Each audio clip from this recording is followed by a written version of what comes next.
isang bayan po kung saan sa panahon ni Marcos, marami ang dinukot, marami ang sinaktan, marami ang pinaslang.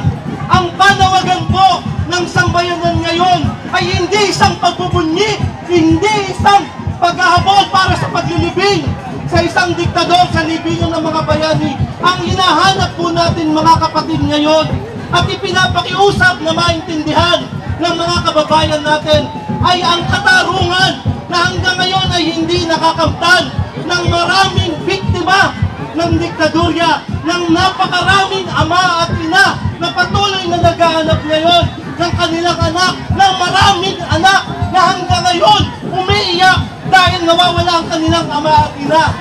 Mga kasama at mga kababayan, sa mainit at maalam na pagbati sa inyo lahat, intindihin na lang ho natin yung ating mga kababayang matatanda na akala nila bayani nga to si Marcos. Pero isa ko sa kilusang paggawa na naging bahagi ng biktima nitong si Marcos. Kailanman hindi naging bayani para sa mga manggagawa at mamamayang Pilipino itong si Marcos, sapagkat marami siyang pinakulong, pinaaresto, hindi lamang sa hanay na kilusang paggawa, kundi sa marami nating mga kababayan na binulok sa bilungguan at tinorture at pinatay. Paano magiging bayani ang isang anti-mamamayang tulad ni Ginoong Marcos?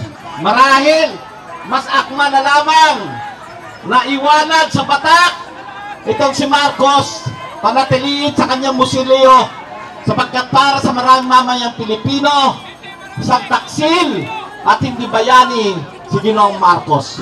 Yan po ang dahilan kung bakit nandito ang malaking bagdan ng ating mga kababayan upang tiyakin na hindi matiklarang bayani ng mamamayang Pilipino, upang hindi baliktarin ang mga kaganapan sa kasaysayan ng ating bayan na si Marcos ay tinuring na para sa Hitler, diktador at tuta ng imperialista Amerikano. Yan po ang tunay na kasaysayan at tunay na nangyari sa ating bayan noong panahon ng diktadurang Estados Unidos Marcos.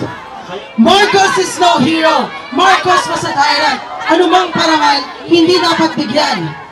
Paano ngayon ay ininibing at itatanghal na bayani ang isang pusakal na kaaway ng bayan? Anong mensahe itong ipinararating sa ating kabataan na sa Pilipinas, kahit sa kriminal, kung presidente naman, wait lang po! Wait lang po! Samahan mo ay purado sa pambansang sementeryo. Paano mag-move on kung hindi mo bigyan ang kasinungalingan, kung ipinagkakait yung katarungan sa bayang inapit pinagsamantalahan? Ilipin na batay? Oo naman! Tubong batak! Taong sa batak! Pero hindi kami papayag. Ipaglalaban namin na wag isama sa hukay ni Marcos ang mga aral, kasaysayan, ang katotohanan at dangal nitong ating inang bayan. Marcos is no hero! Marcos was a tyrant! Anumang parangal, hindi dapat bigyan! Si no hero! Marcos was a tyrant! Anumang parangal, hindi dapat bigyan! Marcos is no hero!